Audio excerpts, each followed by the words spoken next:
সবচেয়ে মজার ব্যাপার কি, আপনার বাচ্চা স্কুলে যাবে, আমার বাচ্চা স্কুলে যাবে, আমার কোনো হেডেক নাই। আমি যদি সুইজারল্যান্ডে না যেতাম আপা, আমি কোনোদিন জানতাম না যে জীবন কি জিনিস। সবচেয়ে মজার ব্যাপার কি, আপনার বাচ্চা স্কুলে যাবে, আমার বাচ্চা স্কুলে যাবে, আমার কোনো হেডেক নাই। সব হেডেক গভর্নমেন্টের। উনি চিঠির বক্সে চিঠি দিবে, তোমার বাচ্চা অমুক তারিখে বাই বন হিসেবে স্কুলে যাবে। সবচেয়ে মজার ব্যাপার। এবং তখন আমাকে কি কি সতর্কতা অবলম্বন করতে হবে বাচ্চার জন্য।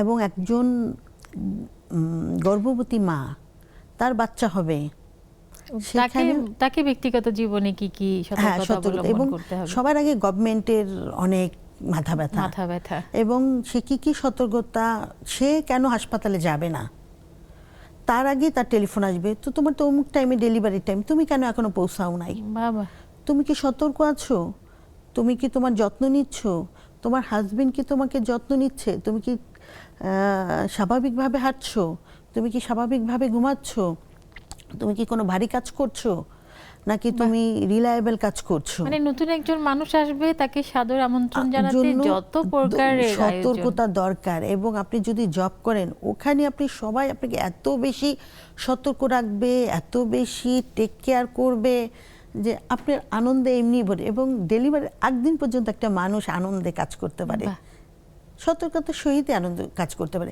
এবং সবার নজর থাকে তার দিকে, সে একজন মা হচ্ছেন। এইটা যে ভবিষ্যতের একজন মা। আমি যদি সুইজারল্যান্ডে না যেতাম আপা, আমি কোনোদিন জানতাম না যে জীবন কি জিনিস।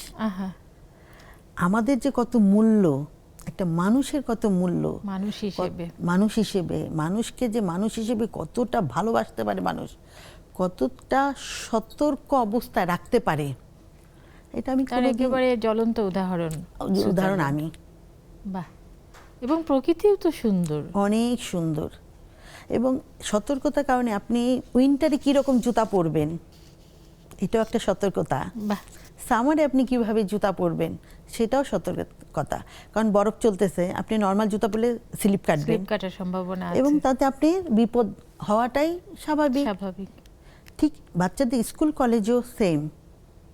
আপনি উইন্টারে কীরকম কাপড় পরবেন, কতটা প্রোটেক্ট রাখবেন নিজেকে, সামারে আপনি কিভাবে কি ড্রেস আপ করবেন, কখন উনি সুইমিংয়ে যাবে, সুইমিং টাচটা কেমন হবে, শরীরের জন্য সুইমিংটা কতটা দরকার এবং সুইমিংয়ের সময় কতটা সতর্কতা দরকার।